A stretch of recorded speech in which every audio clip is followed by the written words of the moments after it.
Well, this morning, Bernalillo County is getting ready to launch a new program to keep homeless and mentally ill people off the streets. Yes, that's right. It is spending $1.1 million on this program, and it is aimed at people who are just getting out of jail. County commissioners approved the money for this last night and will look for federal grants to help as well. At first, it'll provide homes for 75 people, trying to keep them off of the streets and getting them help for their issues. Now, commissioners also hope this will help stop them from returning to MDC, where 50% of the inmates there reportedly have mental health issues. Veterans who get in trouble with domestic violence issues now have a program to help them get back on the right track. Bernalillo County's Metro Court is the first in the state to launch the Domestic Violence Early Intervention Program, Veterans Track.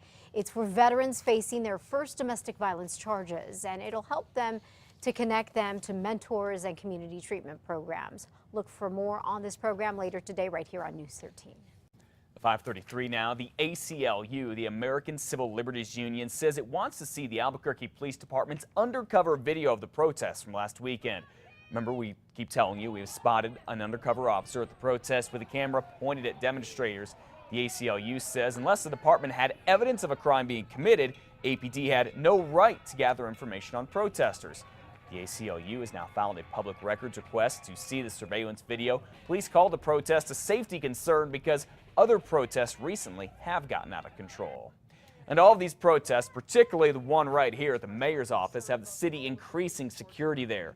More security officers are now stationed by the mayor's office on the 11th floor at City Hall. And there's a new door with an alarm that alerts police if people force their way inside. About 20 protesters demanding to see Mayor R.J. Berry push their way in earlier this month, then staged a sit-in where they learned he was out of town. A number of them got arrested there.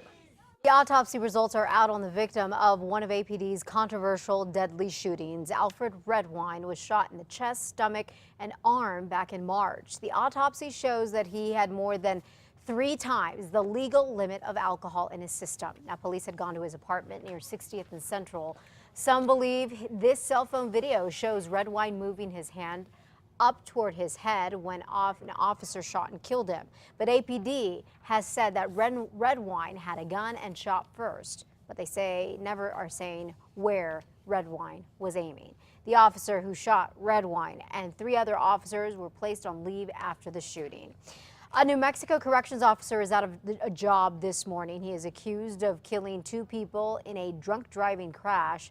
He was placed on unpaid leave after the deadly crash, while 26-year-old Justin Romero resigned from the Rio Arriba County Jail on Monday. State police say Romero was drunk when he struck an oncoming car on Highway 84 near Espanola last week.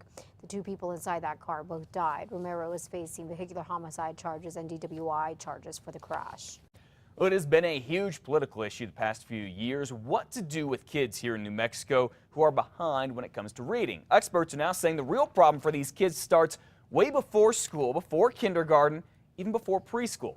The American Academy of Pediatrics is now recommending parents read out loud to their kids as soon as they are born. And it sounds crazy. I mean, you've got this little 4-month-old, 6-month-old, but you know, they have no idea of a good night moon. But it works. It really does. Dr. Vic Strasburger here from UNM says the announcement comes as concerns mount about new technology and its effects on kids.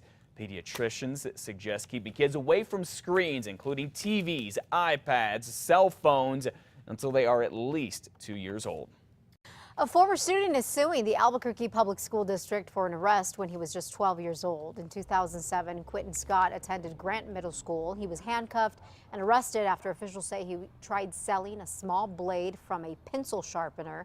Well, according to the lawsuit, Scott alleges that the resource officer who arrested him violated his 4th Amendment rights by searching him. Scott, who is bipolar, says he suffered injuries during the incident and was traumatized. APS will not comment on the lawsuit.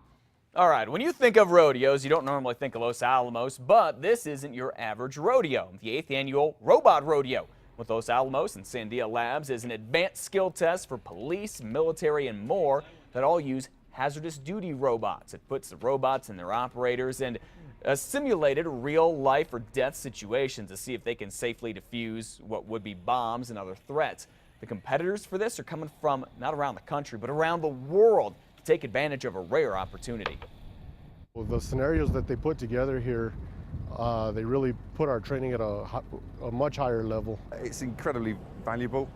There are only a couple of nations which work in a way that's comparable to us. The competition ends tomorrow. The top team takes home a trophy and, more importantly, a lot of bragging rights.